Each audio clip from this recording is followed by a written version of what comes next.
तानिया अपने बारे में उसे सब कुछ बताकर अब उसके करीब ही बेड पर बैठ चुकी थी। अत्तू अब गहरी सोच में डूबा हुआ था, जबकि तानिया बगौर उसे देख रही थी। उसे चुप देखकर तानिया उससे उसके बारे में पूछने लगी।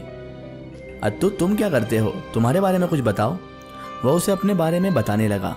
तानिया उसे देखती हुई उसको बगौर देखती ही जा रही थी, जबकि उसकी नज़रों को खुद पे महसूस करके उसे अपने चेहरे पर अजीब सी तपिश का एहसास हो रहा था। कुछ देर बाद वो उसे अपने बारे में बताकर चुप हुआ। फिर कहा कि अब तुम जाओ। तानिया ने कहा कि मैं कहाँ जाऊँ, मुझे इस जगह के बारे में कुछ भी इल्म नहीं है, और अगर मैं बाहर गई तो वह आमिल या कोई और फिर से मुझे अपनी कैद में कर लेगा, और मैं अब किसी की कैद में ज़िंदगी नहीं गुजारना चाहती। तानिया की बात सुनकर वो चुप कर रह गया कि बात उसकी भी सही थी, और वो ये भी जानता था कि यहाँ कदम कदम पर ऐसे कई आमिल जिन्नात की घात लगाए बैठे हैं, और हमेशा बैठे ही होते हैं, ताकि वह इनको अपनी कैद में करके अपना गुलाम बनाकर अपनी मर्जी का कोई भी काम करवा सके।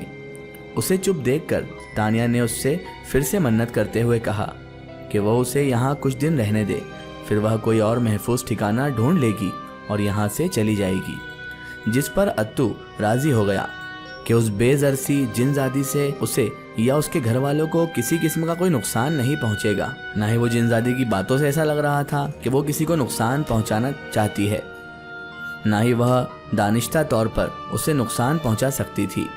इतना उसे यकीन हो चुका था तानिया की बातों पर। उसने तानिया को यहाँ पर रहने की इजाज़त दे दी। वो अब उसके ही कमरे में ठहरने वाली थी, क्योंकि घर में 3 ही कमरे थे। एक कमरे में उसकी दोनों बहनें सोती थी, दूसरे कमरे में उसकी माँ और दादी, और तीसरे कमरे में अत्तू खुद अकेला रिहाइश पजीर था। वो उसे किसी और के कमरे में नहीं ठहरा सकता था, तभी अपने कमरे में रहने की उसे इजाज़त दे दी थी, इस हिदायत के साथ कि वह उसके कमरे से बाहर नहीं जाएगी, ना ही किसी के सामने आएगी और ना ही किसी से मिलेगी। और तानिया ने भी उसकी बात पर हामी भर ली थी। उसे सारी बातें समझाकर वह सोने के लिए लेट गया था, और वो काफ़ी पुरखुश सा भी नज़र आ रहा था। एक जिनजादी उसके कमरे में मौजूद थी, मगर उसे कोई नुकसान नहीं पहुंचा सकती थी, और यही नहीं बल्कि वह उसकी हर बात मान भी रही थी। तानिया ने कमरे में मौजूद खाली जगह पर चादर के जरिए मैट्रेस हाजिर किया और उस पर लेटकर सो गई। अगली सुबह वो अपने काम पर चला गया था, लेकिन जाने से पहले वो तानिया को एक बार फिर से यह हिदायत करना ना भूला कि वह कमरे से बाहर ना निकले और ना किसी के सामने आए। काम पर आकर वो सारा दिन मुसाफिर ढूंढता और उनका सामान उनकी गाड़ियों तक पहुंचाता, और उसके बदले अपनी उजरत भी वसूलता रहा था। सारे दिन का थका हारा और वह रात को 10 बजे घर पहुंचा था, मगर जैसे ही वह घर पहुंचा उसकी माँ ने उसके सामने शिकायतों का अंबार लगा दिया था कि एक सफ़ेद रंग की बिल्ली उसके कमरे से निकलकर उनके सारे गोश्त को खा गई थी, और तो और किचन में काफ़ी तोड़ फोड़ भी की थी। और यही नहीं, जब वह लोग उस बिल्ली को पकड़ने लगे तो वह वापस उसी के कमरे में घुस गई थी। लेकिन सबसे ज़्यादा हैरत की बात यह थी कि वहाँ किसी बिल्ली का नामो निशान भी नहीं था। अपनी माँ की सारी बातें सुनकर उसके दिल में पहला ख्याल तानिया का ही आया था, और फिर वो अपनी माँ की सारी बातें सुनकर सीधे अपने कमरे की जानिब बढ़ा और दरवाज़ा बंद करके मध्यम आवाज़ में तानिया को आवाज़ दी। तभी एक सफ़ेद रंग की बिल्ली दुम हिलाती उसके सामने आई, और फिर अचानक ही वह बदल कर तानिया में तब्दील हो गई। उसे देखकर अत्तू ने गुस्से से उसकी हरकत के बारे में पूछा, तो वह बताने लगी कि उसे सुबह से भूख लगी थी, इसलिए वह किचन में गई, जहां उसकी बहन उसे देखकर डर गई और इस आसना में सारे बर्तन बिखर गए। और चूंकि अत्तू ने कहा था कि किसी के सामने नहीं जाना, तो वह बिल्ली के रूप में बाहर गई। उसकी सारी बात सुनकर अत्तू ने खुद को ही कोसा, जिसे भूल गया था कि वह भी कुछ खाकर ही जिंदा रहती होगी। उसने तानिया से माफ़ी मांगी और फिर खाना खाकर सोने के लिए लेट गया। उसने सोचा था कि कल से वह उसके लिए अलग से कुछ खाने को ले आया करेगा। जिंदगी अब यूं ही गुजरने लगी थी। अत्तू ने उसके लिए कभी गोश्त तो कभी कुछ खाने को ले आया करता था, लेकिन घर में किसी को भनक भी ना लगने देता। तानिया और उसे एक दूसरे की आदत होने लगी थी और वह दोनों ही एक दूसरे को पसंद करने लगे। हत्ता कि तानिया ने उससे अपनी पसंदीदगी का इजहार भी कर दिया था, जिस पर अत्तू ने भी बताया कि वह भी उससे मोहब्बत करने लगा है। अब उन दोनों ने फैसला किया कि वह दोनों हमेशा एक साथ रहेंगे और शादी कर लेंगे। दिन इसी तरह गुजरने लगे थे। तानिया को यहाँ रहते 1 हफ्ता हो चुका था और उसे 1 हफ्ते में वह दोनों ही एक दूसरे की मोहब्बत में गिरफ्तार हो चुके थे। और इस दौरान अत्तू की माँ, बहनों और दादी को एक बार फिर तानिया की यहाँ मौजूदगी के बारे में पता नहीं चला था, जिस पर अत्तू खुदा का बेहद शुक्रगुजार था। आज भी वो हमेशा की तरह कुली का काम सर अंजाम दे रहा था। जब रात का अंधेरा हर तरफ छाने लगा, अब वह जल्दी घर जाने की कोशिश करता था कि तानिया उसके इंतज़ार में होती थी।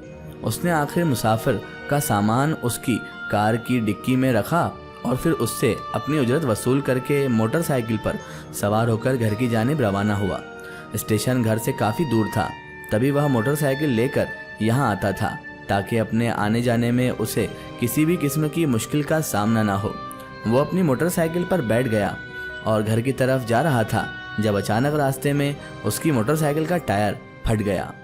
वो अगर उस वक्त अपनी मोटरसाइकिल को काबू ना करता तो शायद उसका एक्सीडेंट हो जाता, मगर खुदा का शुक्र था कि वह बच गया था। उसने मोटरसाइकिल एक तरफ रोककर उसके टायर को जायज़ा लिया, मगर वह बुरी तरह फट चुका था। ये एक वीरान सी सड़क थी जहां इक्का दुक्का ही लोग आते जाते थे, लेकिन इस वक्त वह भी सुनसान पड़ी हुई थी। अचानक वहां तेज़ हवा चलने लगी, इतनी तेज़ कि अत्तू को अपने कदम उखड़ते हुए महसूस होने लगे। इर्द गिर्द से मिट्टी उड़ उड़ कर उसकी आंखों में पड़ने लगी तो वह ज़ोर ज़ोर से अपनी आंखें मसलने लगा। अभी वह सही तरीके से देखने के काबिल भी ना हुआ था कि अचानक उसे अपने करीब ही किसी की तेज़ तेज़ गुर्राहट महसूस हुई। उसे लगा कोई जंगली जानवर है। तभी वह तेज़ी से आंखों को देखने के काबिल बनाता इधर उधर देखने लगा, मगर वहाँ पर कोई भी नहीं था। वह हैरतज़दा सा रह गया क्योंकि उसे खुद किसी की मौजूदगी का एहसास हुआ था। अभी वो अपनी हैरत पर काबू पाता अपनी मोटरसाइकिल की तरफ मुतवज्जा हुआ ही था कि तभी किसी ने उसे पीछे से धक्का दिया और वह मिट्टी से भरी ज़मीन पर जा गिरा। और उससे पहले कि वह सीधा होकर धक्का देने वाले शख्स को देखता कि तभी किसी ने उसे उसकी कमीज से थाम कर उठाया और फिर एकदम हवा में उछाल कर नीचे फेंका। एक ज़ोरदार चीख उसके मुंह से निकली और इस वीराने में गूंजी थी। अचानक अत्तू को ऐसा लगा कि उसकी रीढ़ की हड्डी टूट गई हो। उसने बमुश्किल खुद को सीधा करते इधर उधर देखा, मगर उसे अब भी कोई नज़र नहीं आया था। हर तरफ छापा अंधेरा और किसी दिखाई ना देती मखलूक का हमला करना उसे बौखला कर रख गया था और तकलीफ़ की शिद्दत से अलग बुरा हाल था। अभी वह उठकर बैठने ही लगा था जब अचानक उसे ऐसा लगा जैसे उसकी पीठ पर कोई भारी भरकम वजूद आन बैठा हो और उसके साथ ही उसे अपना गला घुटता हुआ महसूस हुआ, जैसे कोई उसका गला दबा रहा हो। उसका दम इतना घुटने लगा था कि दम घुटने से उसका पूरा चेहरा सुर्ख हो गया था। कनपटी की रगें फूलने लगी थी। उससे पहले कि दम घुटने से उसकी जान निकलती, उसने उस नादीदा वजूद के पेट के अंदाजे लगाकर जोर से टांग मारी और अगले ही पल उसकी गर्दन उस नादीदा गिरफ्त से आज़ाद हो गई। इसका एक स्टोरी हम देखेंगे इसके अगले पार्ट में। अगर आप भी अपनी ज़िंदगी कोई सच्ची कहानी या फिर अपनी कोई स्टोरी हमारे चैनल से शेयर करवाना चाहते हैं या आप चाहते हैं कि आपकी रियल स्टोरी हम अपने चैनल से शेयर करें, तो हमें कांटेक्ट करें हमारे फेसबुक और Insta page my story book पर। फेसबुक और इंस्टा पेज पर हमसे जुड़ें और हमें अपनी स्टोरी ज़रूर शेयर करें।